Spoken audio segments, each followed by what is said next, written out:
Hello, everybody. This is Jason with JR Custom Designs and Rotoboss Rotary Attachments. I'm here with Chris Licasio. Hope everybody had a good 4th of July long weekend. Now we're getting kind of back in gear. We've kind of been missing things for the past couple weeks. Both of us have been pretty busy, and so now we finally got to get together and talk about some Rotary stuff. So again, I'm Jason, JR Custom Designs, creator of the Rotoboss, and Chris, if you want to say a little bit about yourself real quick. Chris Casio, House of Lasers, and Thunder Laser USA. What's up, everybody? How's it going? So I want to start this off and just let everybody know kind of the message I already posted in the comments is, this is a question and answer / kind of going over Rotary setups and things like that. So if you have any questions, please feel free to go ahead and post them in the comment section. We'll keep an eye on them and address them as we go along here. So so as the podcast is labeled, we're going to be going over a little bit of everything Rotary, not anything specific to any brand, but basic setup and things like that. And you guys missed a little offline thing we did before this with me and Chris going at it over something that may or may not come out during this. So we'll see how that goes. But yeah, I hope everybody's having a good night. Thanks for joining. If you're in, I see there's 4 people in here right now, and yeah. So, all right. So, some of the things we're going to go ahead and start off with is talking about the different kinds of rotaries. Whether you have a rotary, you're looking to get a rotary, looking for something different. There's a lot of different options out there and available for you. We have some as well as I think it's Manfield, Thunder has a couple like their Chuck that they have. Hey, what's going on, Jeff? And a bunch of other stuff. X-Tool I think has one. OM Tech has one. I mean, they all have some form or fashion of a rotary. So, like I said, we're just kind of going over the differences between them. We have some stuff on our YouTube channel on how to set up rotaries and things like that, which are pretty universal. Besides the different wheel diameters and things like that you'll have to deal with for the specific rotary that you have, but the setup procedure is pretty much the same. Before we get into that, Chris, you want to add anything as far as rotaries go? No. I mean, I will. I mean, you're not boasting about Rotoboss, but I will say that when I first started out, I got heavy into making tumblers to the point where I started my own cup line. And the worst thing about the machine that I had was the anchor that they call the rotary. It was so crazy. It was an aluminum chassis with an aluminum block and some wheels on it, and the friction on that thing to adjust it was insane. And I don't remember how I got to meet you. Somebody said you got to check out these rotaries, but since that day that I got that one and we were able to modify it to work with the machine that I had, I've been a subscriber to the Rotoboss line for sure. If that's something that you do and you're making money doing rotary stuff, you can't cheap out on it. The amount of failed cups that you're going to have, it was insane. The amount of, like, I had boxes of failed cups because of that crappy rotary I had. It was insane. I remember you showing that to me. I actually gave it away for somebody to practice on. Like, it had to be over a couple $1,000s worth of shit cups. And we've all been dealing with those. Anybody that's been in this business for any length of time knows what we're talking about with those kind of rotaries, like the D80s, D90s, the flat Chinese scissor lift type rotary, just real cheaply made. I mean, they were great for the time because that's all we had. But with the other people in the industry kind of coming up with their own thing for rotaries, that's obviously changed a lot for the better. and you know you kind of get, like you said, you kind of get what you pay for. You can get them pretty cheap, $200-$300.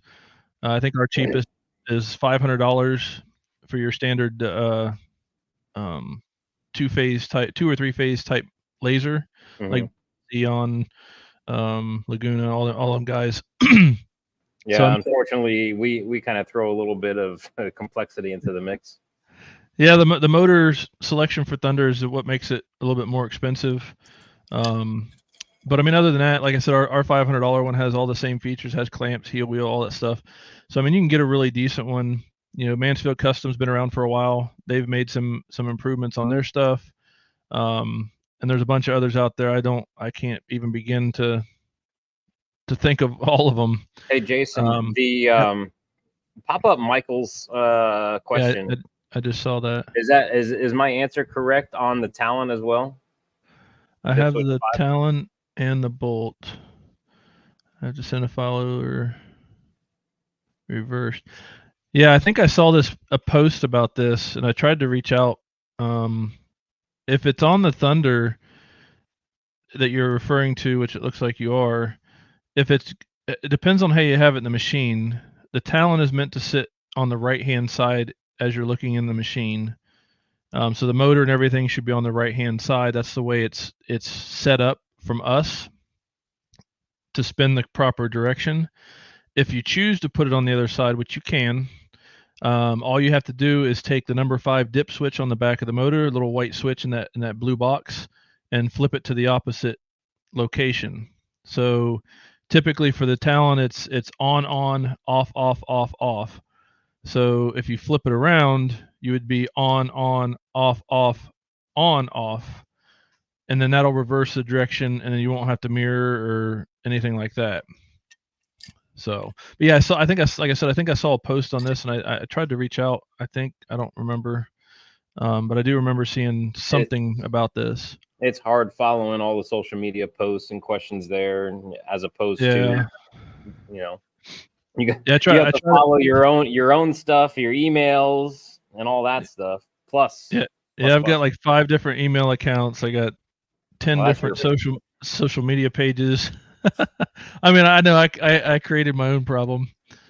Um, but yeah, if it's on the right, like I said, your dip switches should be um, on, off. And if you're having to mirror it, you might want to check your light burn settings and make sure it doesn't say mirror output or reverse rotary direction because sometimes if those are checked, it'll definitely mess with that.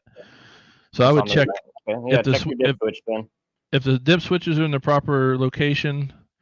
Um, then like I said, you want to double check and make sure the mirror output's not selected or reverse uh, rotary direction is not selected because that reverse rotary direction is something new that they added, which is freaking awesome. So now if you don't have a Thunder where you can manipulate the switches, you can change it, with other machines. That makes it a lot easier.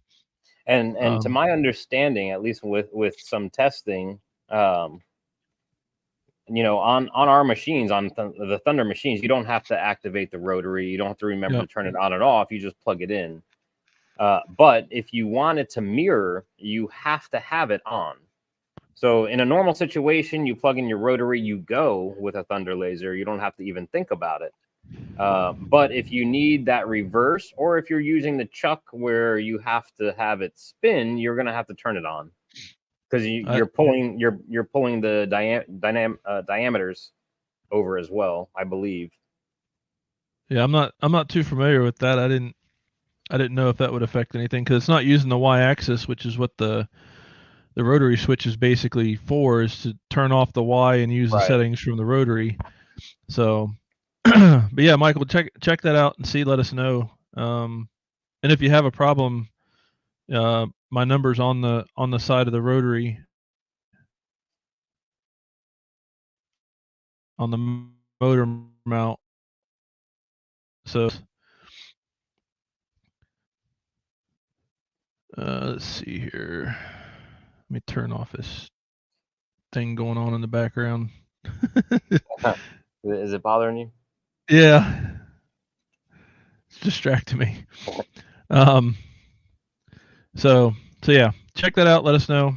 Um, yeah, back to what we were saying. So yeah, you can get some pretty decent machines if you're just doing it for a hobby. You're not looking to spend a lot of money. You could definitely get them for cheap, but at the cost of potentially losing a lot of money and um, damaged goods from it slipping or whatever the case may be. So it's kind of a trade-off. You got to kind of think about it like that is, what's the trade-off? Okay, I'm buying the $300 rotary that's not sufficient, but I'm wasting $500 worth of Right. material. So Yeah, I mean, at $40 at $40 to $50 a pop for a Yeti, that yeah, that could get costly. One little slip, you're done. yeah, and not to say like our stuff is perfect, because it can and does have flaws at points. Sometimes it's user error, things like that. So it does happen. But if you're mindful of things and not just throwing things in there, you're kind of being conscious about what you're doing, and everything. You could be pretty successful. I mean, I don't know the last time that I've had a messed up cup, but um, it still can happen regardless of what machine you have. Even with a chuck, I mean, a chuck can still mess up if your settings are off or your line You don't intervals. tighten it down. You don't tighten it down. There's so many things. We try to make them, and I guess maybe speak for other people. We try to make them as user friendly as possible. Um, but it's more about just being mindful of what you're doing and being careful with it. So So I got a question for you, Jason. yeah, So I mean, I know our Thunder ones are top notch. I mean, the construction on them, the QC on them. I mean, typically we don't have any complaints about them. Occasionally something weird, usually a shipping damage issue. But across the board, I'm guessing your QC is the same for everything. yeah, QC is the same for everything, and it actually goes through two different people for the final checks. And I mean, yes, things can slip by. Um, if something happens after it's QC'd, someone grabs it and takes a clamp off, or does something with it and doesn't put it back. Mhm. We've had it. We sent one out recently without a clamp, the bracket and all.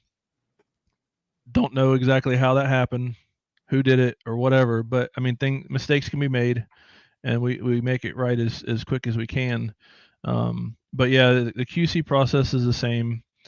Um, and if it has we don't let it go if it has issues. So if you Right. have issues when you get it, like our biggest one is the Rotoboss because of the twin towers.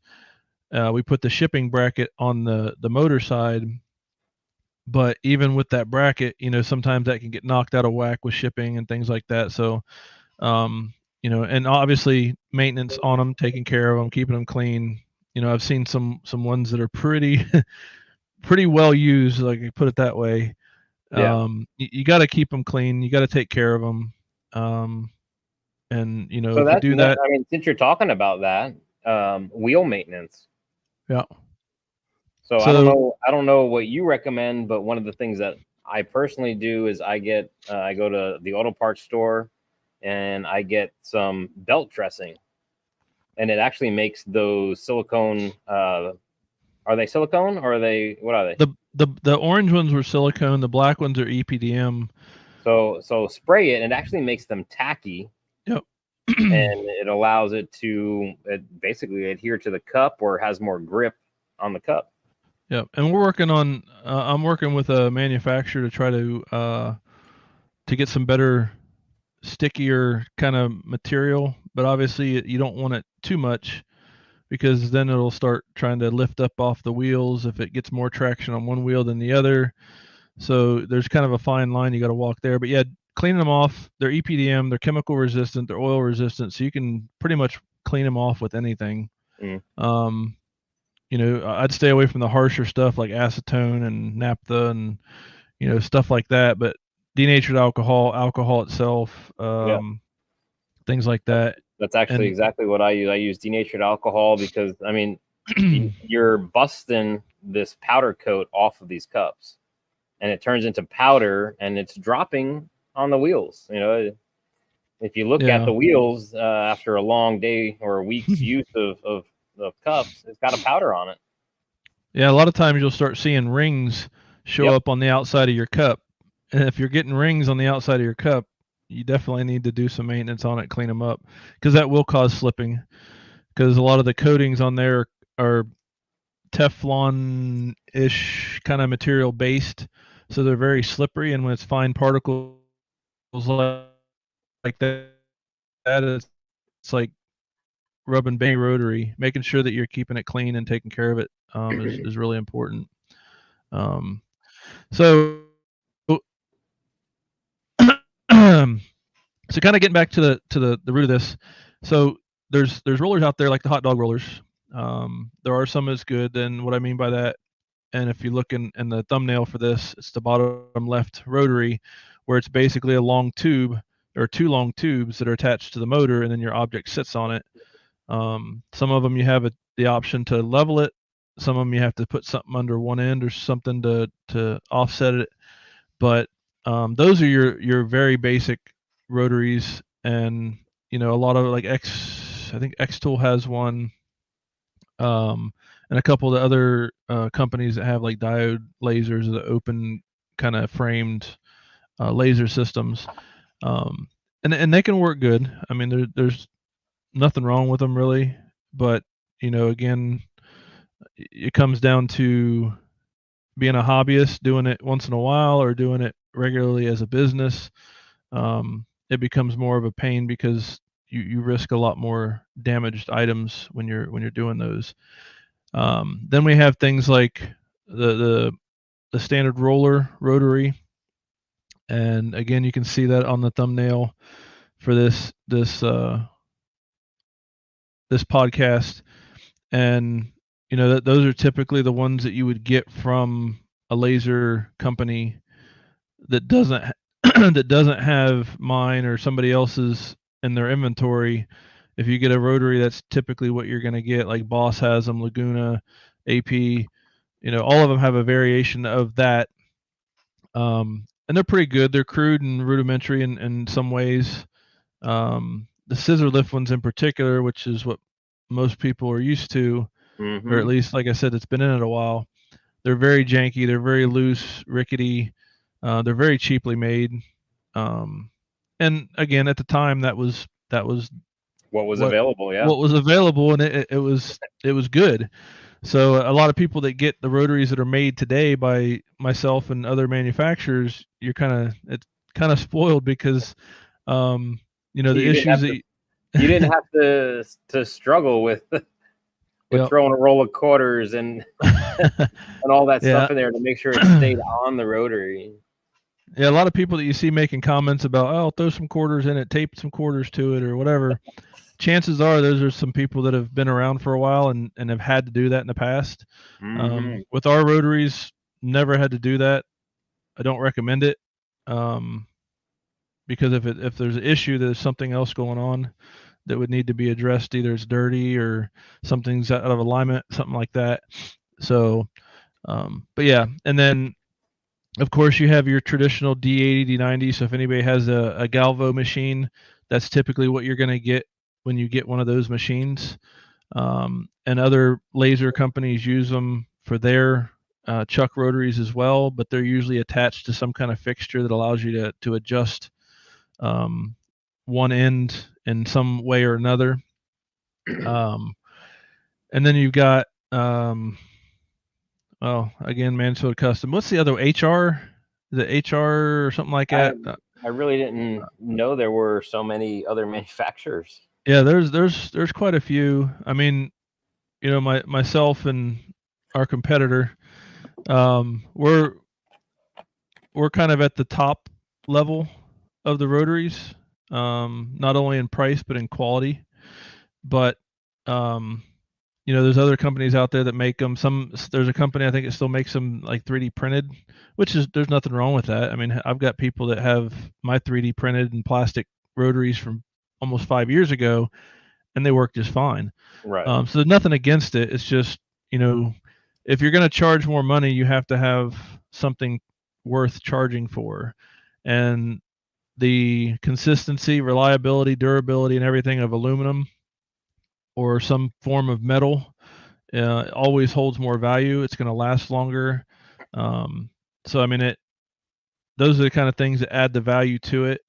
And like with ours, we have lifetime warranty and support on everything that we have, which nobody else does that I'm aware of. So if you ever have problems or anything, we Whose take care of it. lifetime? Whose lifetime? Yours? The owner? Who's? The lifetime of however long this journey lasts. I mean, I don't plan on going anywhere. As a matter of fact, I know I ain't going anywhere. But, um, so I mean, our motto's always been Rotor Boss is the last rotor you'll ever need, and we back that up with the support and warranty that we offer. And you sell parts and everything, right? Yeah, we sell different parts. We got stuff for fibers, Well, I level mean, like jigs. you're talking about PM, maintenance. Yeah, So belts and O-rings are really the only things that need to be replaced on those, right? yeah. I There's mean, really nothing else. the warranty doesn't really cover consumables because there's so many things that could go into that. Like if someone puts harsh chemicals on it and dries them out and cracks them and stuff. I mean, but with the EPDM, I mean, they're UV resistant. Um, they're completely chemical resistant and things like that. So the chance of them going bad is slimmer. The belts Right. are Kevlar reinforced neoprene rubber, or not neoprene. I Take forget what your it's time. called, but Take your anyways, they're Kevlar reinforced, so they're not going to stretch. If they do, it's not going to be by much, and they're not really going to tear or wear out or anything like that because you're not spinning these things at hundreds of miles per time. hour RPM. All or RPMs. So I mean, and there's no real load on them, so you're not really going to damage them. right. Um, Again, real quick, I see some more people jumped on. If you have any questions, please leave in the comments so we can address it kind of as we go here. Because otherwise we'll just ramble on. But so I wanted to go ahead and jump over to um, our YouTube channel. And there's several people out there that have tutorials and stuff on how to set up your rotaries and do different things. We've started making videos on different things as well, like adjusting your vendor settings, which is your U or Y axis, to slow down your acceleration and movement speeds, which greatly helps in the engraving process to prevent slippage, and also when you're framing to, like we've had a couple instances with the Talon recently where you know the settings in Lightburn are typically maxed out by the manufacturer. Thunder actually does it right, and they actually dial it back. Everybody else throws them up at like 3,000 millimeters a second and all this other stuff. Thunder actually dials them back in their firmware, but for certain things, it's better to dial them back a little bit further. I think they set them at like 100. I recommend putting acceleration and your max speed at 50. It's going to frame slower, but it's going to be more accurate. You're going to have less issues like jittery because it'll sit there and kind of jitter as it goes around because the motor's trying to keep up with what you're trying to demand of it. So it's constantly it's like cruise control in your car. It accelerates, decelerates, and it's constantly trying to do that. And if it's trying to go too fast, it'll cause it to kind of jitter. So there's one in there for that. I'm not going to show the videos because I don't Y'all know. can do that on your own. Yeah, I'll drop a link. As a matter of fact, I'll do that right now to our playlist. And then, if you want to check it out during or after this, you are more than welcome to. Not during, because you're Um, busy watching this. oh yeah, pay attention. Another big thing, and I will pull this up. I'm not going to play it, but I'm going to pull it up just so you can see what it says here. So this is Lightburn, saving your settings for different objects in Lightburn. This is, you're kind of creating a folder or a library, so to speak. So in certain situations, regardless of your rotary, whether it's a chuck, a roller, whoever's, whatever's, you want to do this for a couple reasons. One, we used to have to write stuff down and keep track of each type of cup, size, shape, all that stuff, and keep all our settings written down. But with this, I go through and I show you how to actually, once you get your steps set for a particular item, you can actually save them into a folder. And then that way, all you have to do when you're using that particular item is go in, pull it, and load it into Lightburn, and all the settings follow. So it's quick and easy just to switch between them. You don't have to go back through and set everything up again. It's all done. You should only have to do it one time as long as the cups are the same. Like if you're doing a Yeti water bottle and a Polar Camel water bottle, have two different files, one for each, and then you just pick whichever one you're doing. You can quickly go between them and set them up. I'm gonna have to watch that myself. Yep. It's not quite as intuitive as Lightburn's material library and things like that. But like what I do and I go over it in the video is I created a folder. It's laser rotary settings, and then I do my initial setup, which we recommend using a 20-ounce cup just to be consistent with the way the manual's set up. Do your 1-inch test, get your steps set up, and save that. I label it as baseline, which covers basically anything from a shot glass to a 30-ounce cup with just regular logos and designs. If you're doing round or square objects with defined edges, then you're probably going to have to make some changes here and there, just to make sure it looks like a square or a circle, whether that be checking your steps or making the y-axis a little bit longer or stretching the y-axis. And it's basically from parallax, because you're looking around a cup, and if you have a big logo, as it goes around the cup, it's going to make it look skinnier. So you try to make it wider, which actually makes it oval, but it looks normal. Looks normal. So we have that. So real quick on that, because it's funny that you brought that up, and then it's funny that you mentioned material library, because we have a request, and Lightburn says that it's completely possible, and they're going to try to implement, and it's going to be a material library of rotary settings. So you'll be able to say Polar Camel 20-ounce, save your steps per rotation for, doing your wrap, and then move on to your next one. So whatever you're using, you'll be able to pull from the drop down, just like the material test library, or the material library, or even your art library. You'll be able to pull from that and say, this is what I'm using. Well, that'd be awesome. I didn't know they were coming out with that. Well, I mean, we've asked, and they said it's possible, and they say maybe a version or two down the road. Yeah, I know I've talked to them about it before, but this was probably a year or more ago, and it wasn't obviously something that they were concerned with. But yeah, definitely if it comes out, it's the same, but it's better, because I'm assuming it will be all housed just like the material library, and right. on the right hand column you can add it to a window in the there. In the rotary setup, you just pick from a drop down, and away you go. I mean, it doesn't hurt for people to go on and request it for. Yeah, because I mean, the squeaky wheel gets the grease kind of thing. If a lot of people want it, I mean, they're all about advancing and improving, any way they can. Yep. And but if only one or two people are asking about it, that's not of high importance to them at that point. At least it wouldn't be to me.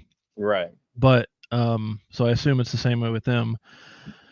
So the next one we have down is the Rotoboss rotary setup in Lightburn. And again, this is specific to Rotoboss just because I'm Rotoboss, but the same procedures would apply to any rotary that you're doing, any roller rotary that you're doing. So whether you have our rotary or not, it's a quick quick look at what you can do to set them up or how to set them up. And again, it's not Rotary specific. I just cover Rotoboss specific stuff because that's my product. I didn't mean to do that. Then the next thing, another one. Um, getting started with Rotoboss rotaries and Lightburn set up in steps per rotation, and that's just kind of an addition to that other video. Then we have setting up your Talon Chuck rotary, and again, this can work for any Chuck rotary. It's the same principle, same concept. It's just obviously specific in this video for mine, but the same principles, same techniques, and everything apply in that. One of the things that I like the most recently is the taper warp feature in Lightburn, which I have a little tutorial in here on how to do that or how that works. In no way am I an expert. I went based off of my knowledge and my experience in using it. There may be different ways to do it, but this works for me, and it's a phenomenal tool because before you used to have to go into Lightburn or Corel or whatever you're using and add your perspective manually by shifting the nodes, and it was a guessing game because it changes based on your size, length, diameter, all that stuff, which the taper warp function accounts for when you put those numbers in. So that was a huge benefit, especially if you're doing tapers, like a 32 ounce or even a 20 ounce, because as you go further down the cup, they start to get squished the further you go down. And with this taper warp, it actually keeps everything the same size and adjusts it so you can still do a full wrap with it, but it calculates and compensates for that in that software.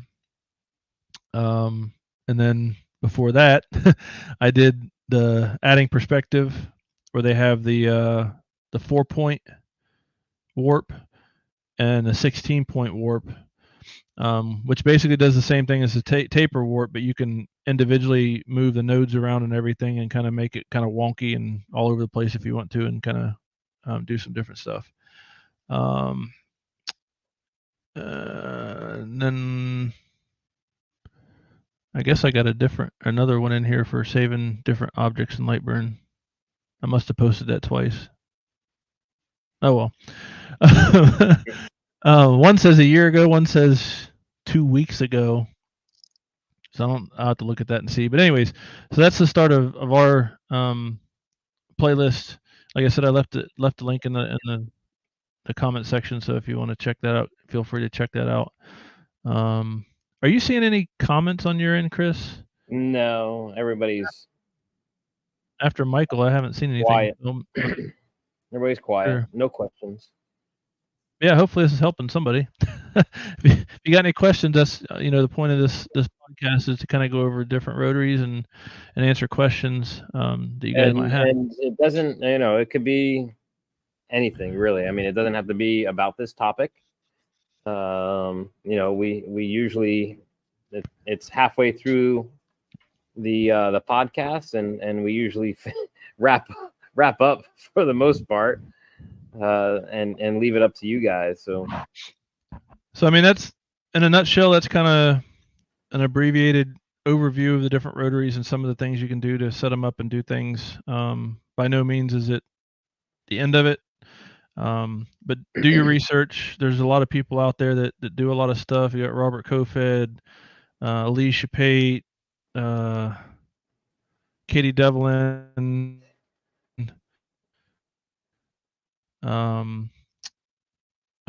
Sam, Annabelle. yep.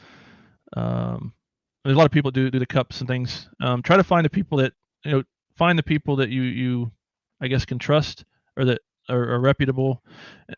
And not to say that someone that's not all over social media is not reputable, but just be careful, I guess, who you listen to or how you listen to them. Get kind of different opinions from different. I mean, different people. what I have found on social media is that people want to help. Yeah. And they think they know the answer, and they're more than happy to give it. But it may lead you down some rabbit holes that aren't correct. Yeah.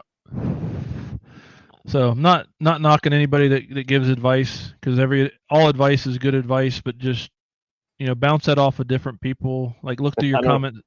I don't know. I've received some shitty advice sometimes. Well, it can be good. You don't know until it's not. All right. But I'm just Too saying, like late. if you post a question and you see 20 comments, you know, I wouldn't just focus on one that catches your eye. Kind of look through all of them and find the common denominator among them, and then kind of go down that route. Because if there's a lot of people saying the same thing, either they're just repeating other people's comments, or it's a legit solution or avenue to go down to try to find a solution for your problem. And we seem to talk about that a lot every podcast, but it's really important. It And is. looking at rotaries or even lasers for that matter. Um, do your research. Don't just trust the talking heads. And there's a lot of people out there.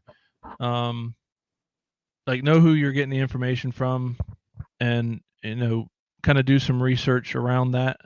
And I'm not saying that to push you towards mine or towards anybody else or whatever.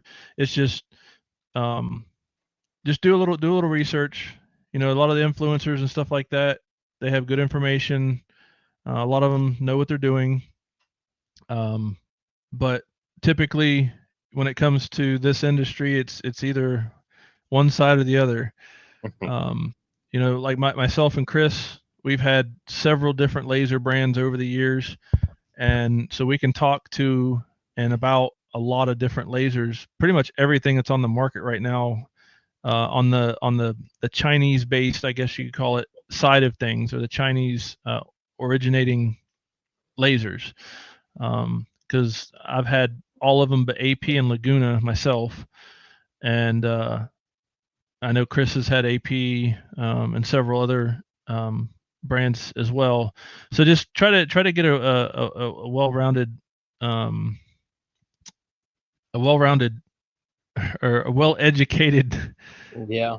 um, bit of information before you make a decision, because it's a lot of money. Like with the laser, no matter how you swing it, you know, $4,000 to $20,000. It's a lot of money. A rotary, $500 to $2,000. It's a lot of money. I mean, and you don't want to make the wrong decision, the wrong choice, especially when your livelihood could depend on it. And money's tight, obviously, for all of us. And you got to make every penny count. So, So, um, Jason, hmm, I'm gonna veer off a little bit, and I'm gonna ask you a question uh-oh.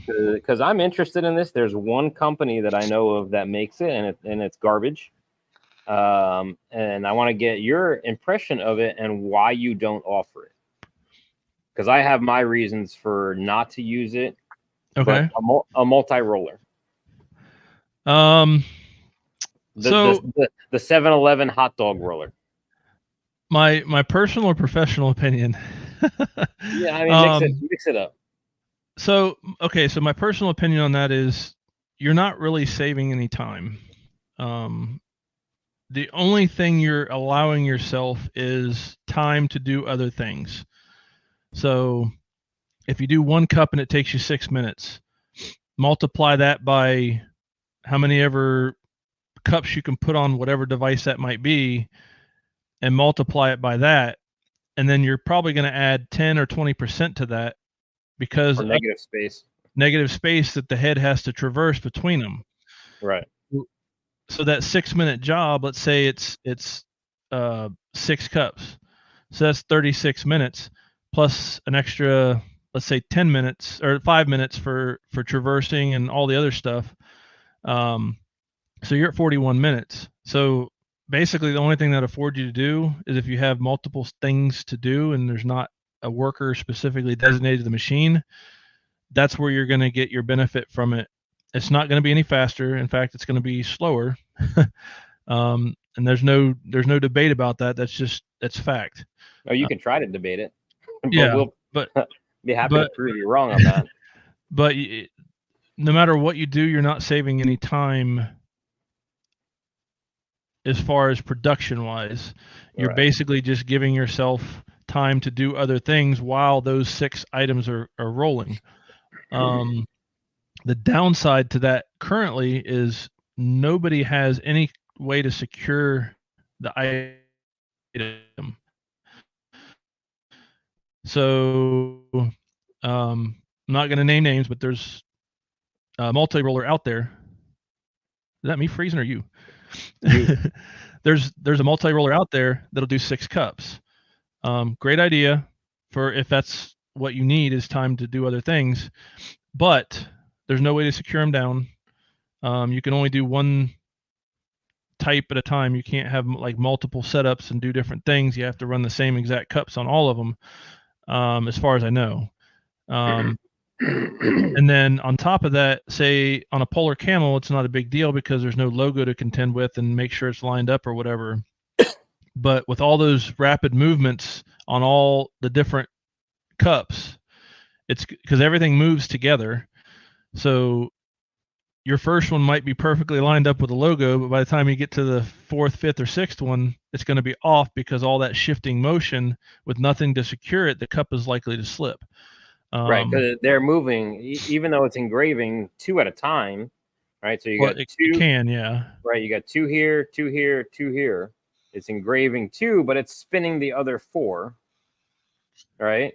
And the chances of those, like if you've ever run a rotary without anything holding it down, no clasp, no nothing, they're not going to stay in position. There's no way. It's impossible. Yeah.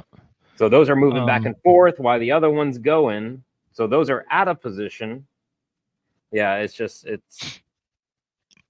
I mean, and then, like I said, that's my personal opinion. Professional opinion, as far as making rotaries and stuff, it's not out of the realm of possibility. But if we ever do anything like that, I can assure that it's going to be a lot more stable and consistent, I guess you could say, reliable and consistent. Nothing's out of the realm of possibility. I mean, I love to tinker. I'm always trying to improve and make different things. Hence the reason why we got 9 different rotaries right now, which serve all different purposes, budgets, machines. So there's a rhyme and a reason for having that many. But there's other things in the pipeline that we're working on for lasers specifically, not really rotary per se. But we have something in work for laser machines, which I'll talk about that when the time draws near. Can't really trust anybody these days, so I don't want to put too much information out. But I don't have it yet, so I don't know what it is. Yeah, I don't even have it yet. It's still up here. Oh God. No, it's been prototyped already. I'm just deciding whether or not I want to go through with it or not. But yeah, so that's kind of my professional / personal opinion on the multi-rollers. Like I said, if you're doing JDS, it doesn't matter. You have nothing to worry about really. But if you're using logoed cups or Arctics, Yetis, whatever, you're going to have issues regardless. So yeah. So let's see here. All right, Mike, glad you figured that out. I'm not sure. I guess it would depend on when you got the rotary for the switches, because when we first released the Talon, we had the switches in a different position, which had lower steps per rotation. We changed the configuration of the switches to give more steps per rotation. And then with the Talon Pro that's going to be coming out in the near future, which we have pre-orders for it right now on our website, rotaryattachments.com. Plug. Yeah. That's a belt drive system with a gear reduction. So basically you're doubling and possibly even more if you could put different pulleys on it. We just doubled the gear ratio, so it actually doubles whatever your machine is able to put out. So if it's 8,000, it'll double it to 16,000, which realistically is more beneficial for galvo type use, because you can make much finer movements. So having more steps per rotation allows you for much more precise movement. And the rotary, I mean, it works just fine with like the Odins and not the Odins, with the bolts and the Novas. But it's more beneficial for the Galvo user. So Nobody's got questions. What? I know. We have one user on here right now, or what? I'm seeing 5, and one of them's probably me because I got a window open. But trying to boost the numbers. No, and I think there's people watching on Facebook and stuff too. So right. which we can't see that on here, or I can't see that on here. So yeah, I think this is the first time we've been speechless this early. Let's see. I'll go on to Facebook and check it out and see, because Trying to we don't monitor that at all. Yeah, I don't have Facebook pulled up. What the hell? Someone let the door open. Now the cats are all over. I'm gonna chase them out. For what? Where do you broadcast that? Oh, there we go. I think right in the kitchen.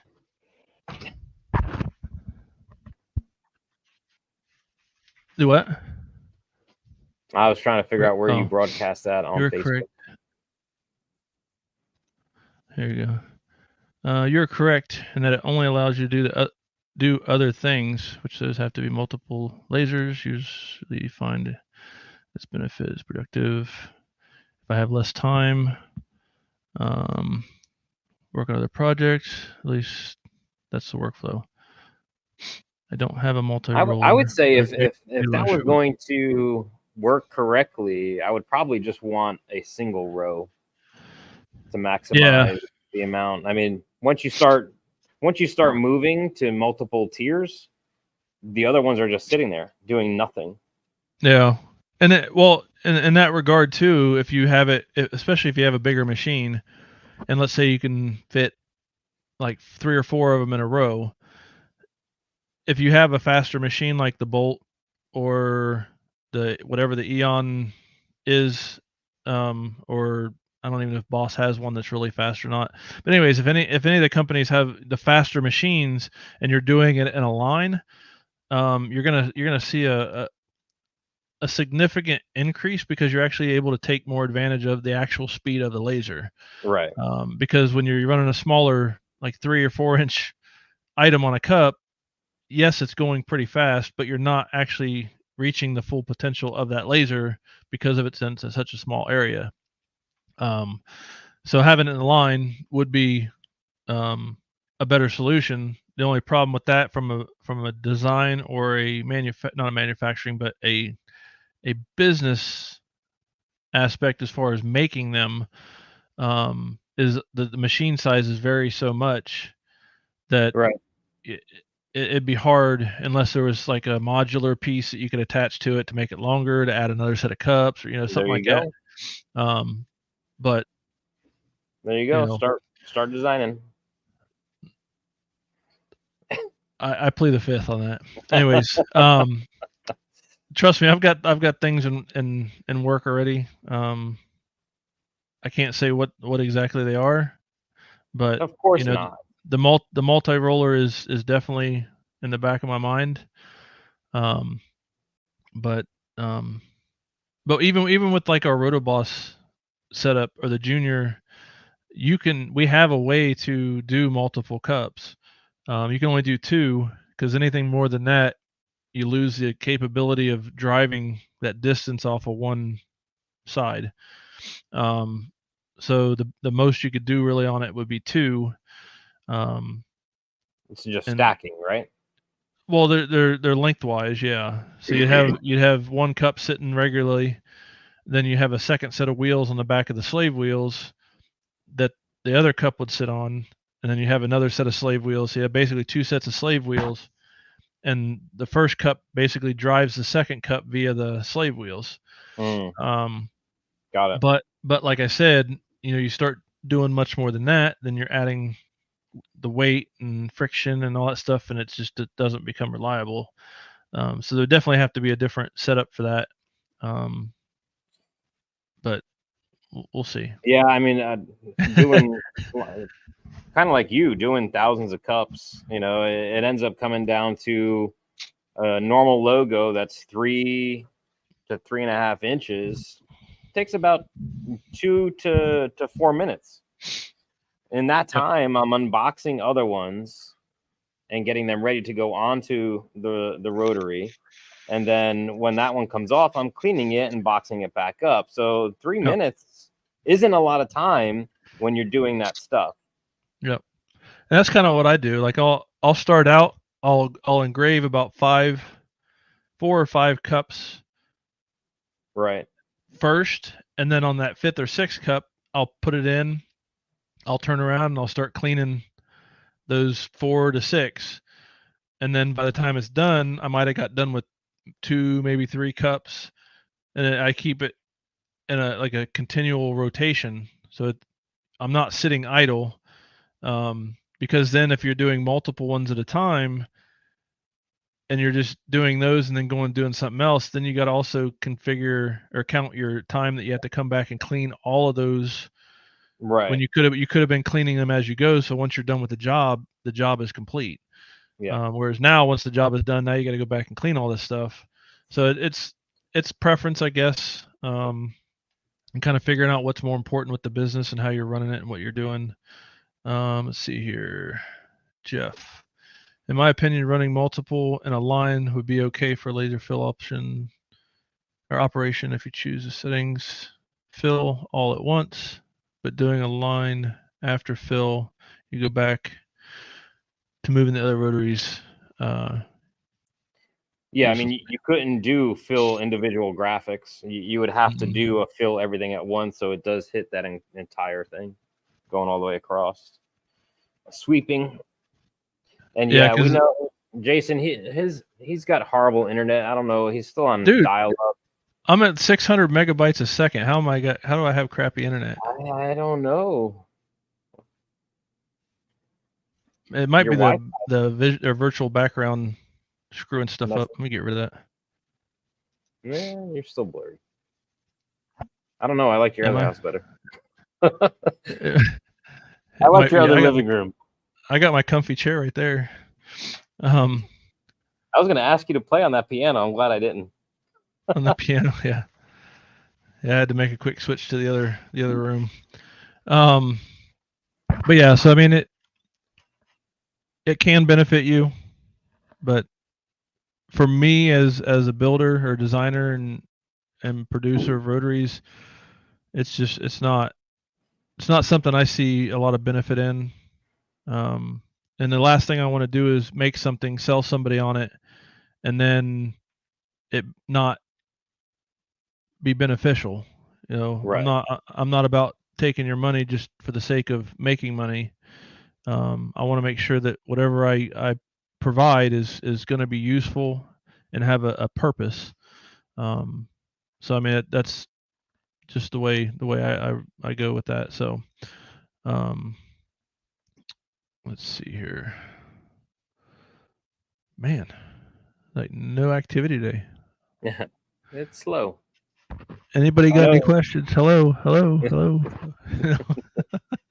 um, but no, I mean it's just one of those things.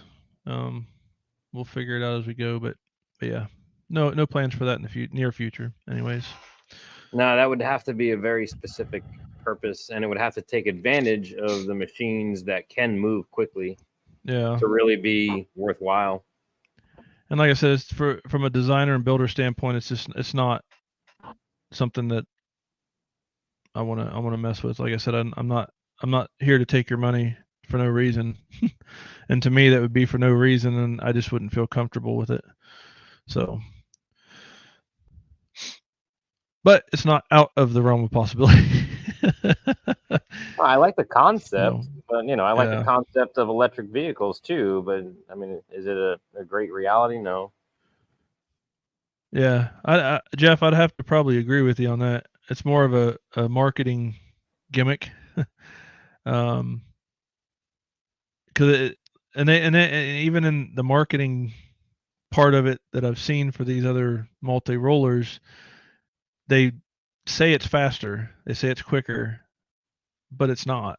I Well, mean, an increased productivity could be validated well, yes, if if you're doing something else while you're waiting on the machine, yes, I mean in that right? aspect, but then again, that's a but the thing is in the marketing, it's kind of deceptive because it's not stated that way. It's No, just, hey, this no, is faster. You could do 6 cups at one time, right, things like that, and it's not the whole truth. right. So you're selling people on an idea that's not going to happen, or And I mean, not the way that they're thinking it's going to happen. Now, right, if you outlined it and said you could do 6 at a time, save time by opening up free time to do other things while these engrave, so you're not right, constantly standing by the machine. If it was described that way, then that's one thing. But right. just to say it's quicker, it's faster, you could do so many at a time, you're not telling the whole truth, and it misleads people, and that's Are not you are the you business I'm are you in. are you asking for transparent advertising? I mean, it'd be Is it, nice, or is but something wrong with? but it's one of those things. People can say that, and they're not lying to you. They're just leaving it up to your interpretation of what they mean, Right, which which is comes down to the customer. That I mean, a exactly. little a little common sense says, all right, well, it takes me 2 minutes to do one, Hey, and now Greg. I have six on there Yeah. So I mean, and negative space. it's not technically lying. It's not described in a way that makes sense. Because I've seen several posts where people have these, and they're like, "Yeah, I don't want this anymore." Like they'll put it's like it's not working. Things don't line up, like you said, with the different cups and logos and all that stuff. Right. That by the time they're done with it, it doesn't line up. Things are off. Things like that. And I don't know the whole thing behind that. I just know some of the things that I've seen. Um, but I've you had one know, in my hand have you? I haven't. and torn it apart. um, but yeah, so I mean, it's all preference. If it benefits you, by all means, go ahead and do it. Um, but just be aware, and that's again where the research comes in. Talking to people that have it, use it, that are not affiliates. Do not talk to affiliates because they're selling you something. They're getting Right. something for you buying Yeah. that If they're giving, particular item. if they're telling you this is the best thing since sliced bread and giving you a link, use my link. Then Yeah. maybe they may And that's be. another and that's another thing, kind of circling back to what I said earlier, is for laser. I mean, this goes for anything in the world these days. Like most of the time, people that are talking about something only know one thing, for one, and two, if like you said, if hey, use my link, here's my link, I'm an affiliate, go here, get a discount. They're making money off you to talk about a product. And I'm not saying that's bad. People can make their money however they want to or need to, but just be aware that's the way, it's the reality of it. And that's one of the reasons why myself and Thunder, we don't use affiliates, um, because we don't want to drive sales by being pushy or things like that. We have ambassadors. That's kind of our not I mutual, mean, but that's kind of what we have. even my landscape company. It's I don't want you to stay with me because you feel obligated. There's no contracts. There's nothing. You stay because you like the service I provide. You want to go somewhere else, you go somewhere else. Yep. The Thunder's very good about not getting involved in that, which I like. Um, we have influencers. We do. People make content and talk about but the it product. but it's not sales based. It's just No, you're no, talking about a product. You're not saying, "Oh, right, this is the best thing in the world."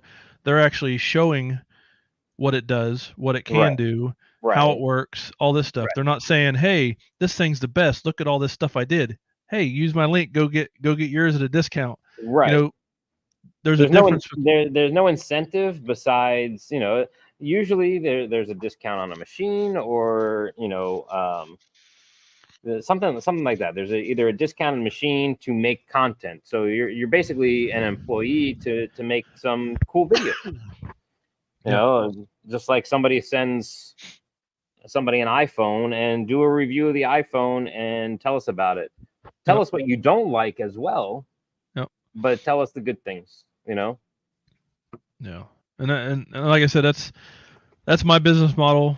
I know it's pretty much Thunder's as well. Like we don't, I mean, I run discounts sometimes, but with my partnerships with other companies and stuff, it's hard for me to do that because then it's kind of like undercutting them and things like that. So, but typically it's like anything else. If you like what you have and the money that you spend is worth the value that you get out of it, then there's nothing wrong with that.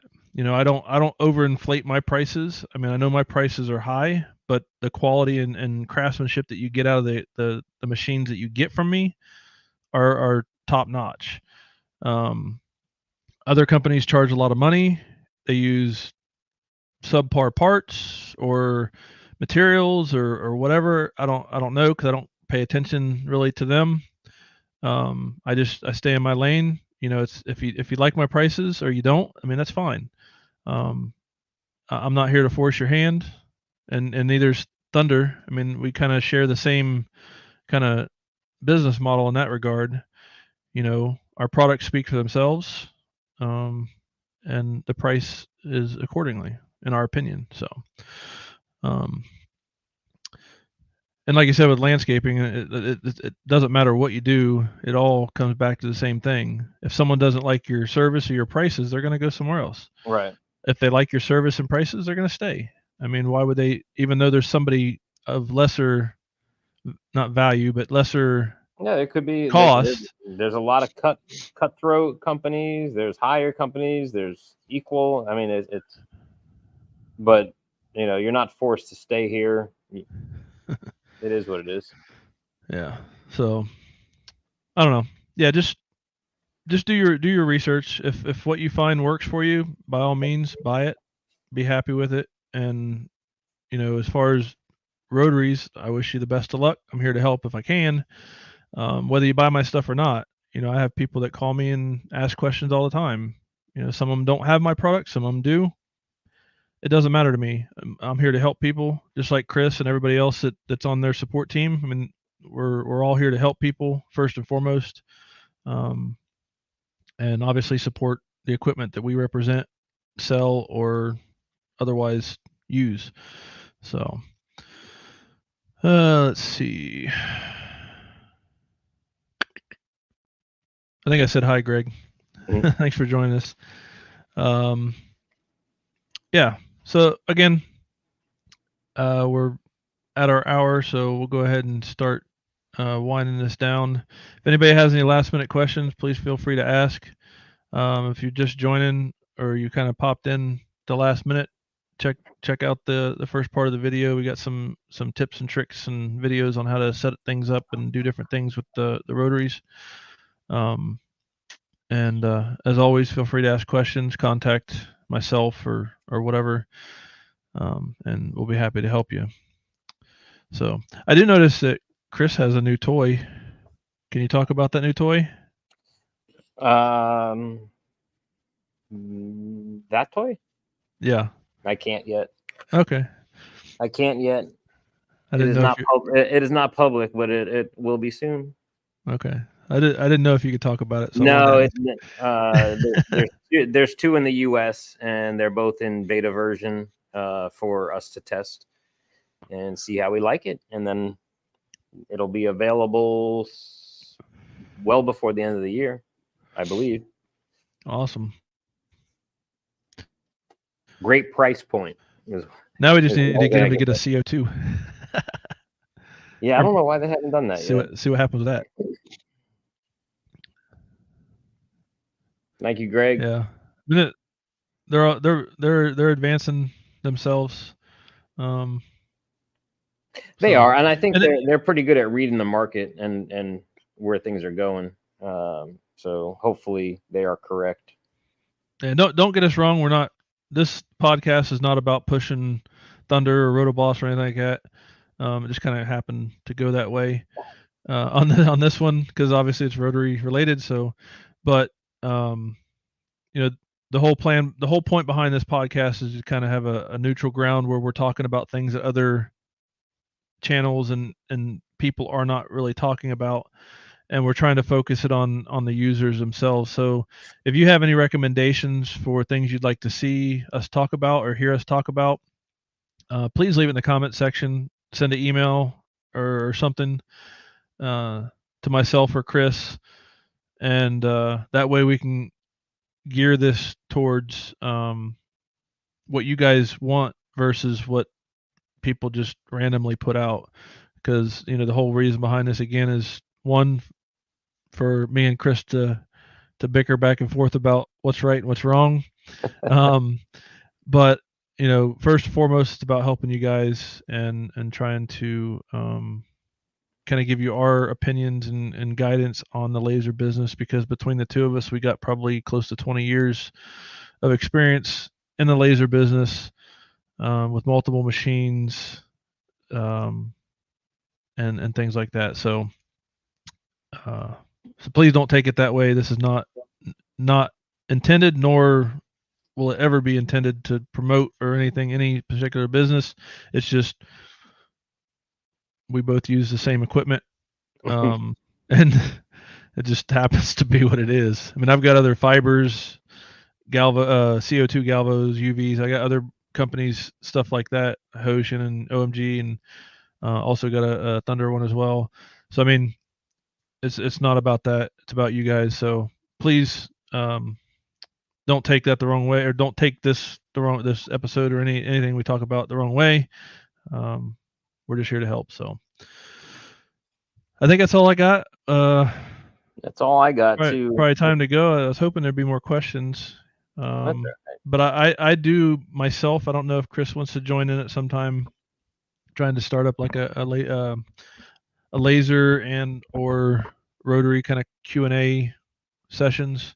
mm-hmm. Um, in the near future. I know some people have been asking about it, and I was kind of trying to front load that with this podcast, Yeah. is to try to get that ball rolling as far as doing that kind of stuff, and look Yeah, forward maybe to. maybe the next time we can do like a free for all.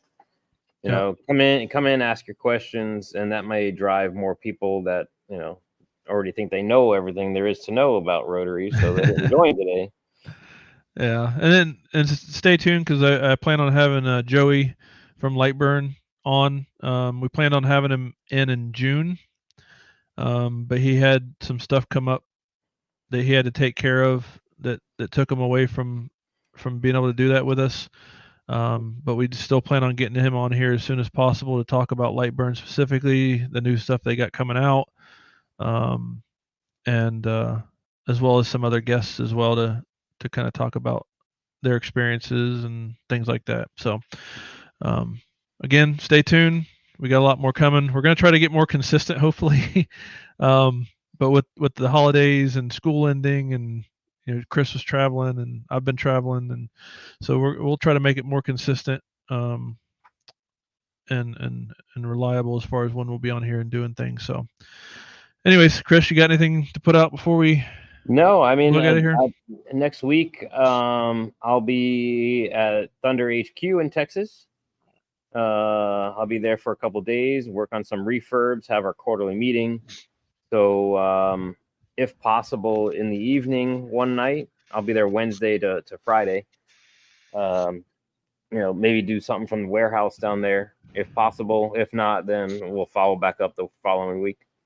Yeah, we can definitely do that. I'm sure some people would like to see. I mean, I haven't seen it in about a year.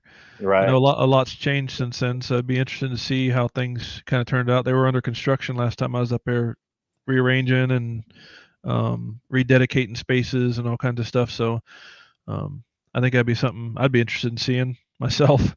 I'm sure some other people might be as well, because I think Thunder has several different machines now, like competitor machines, right? Or they're working on something like that. Yeah, we have some in our demo room. Yeah. So um, So that'd be cool to see kind of what they got going on with that and everything. So yeah, maybe we'll do that. Just keep me informed, and I'll put together the post and let everybody know what's going on with that. But uh, but yeah, All right. so Well, sounds so good. thanks everybody for joining us for episode 9 of the Turn and Burn podcast. I hope you enjoyed this. Hopefully, you guys were able to learn a little bit of something. If not, we're here to answer questions and help out any way we can. So, hope everybody has a good night, and we'll see you in the next video. See you later, Jason.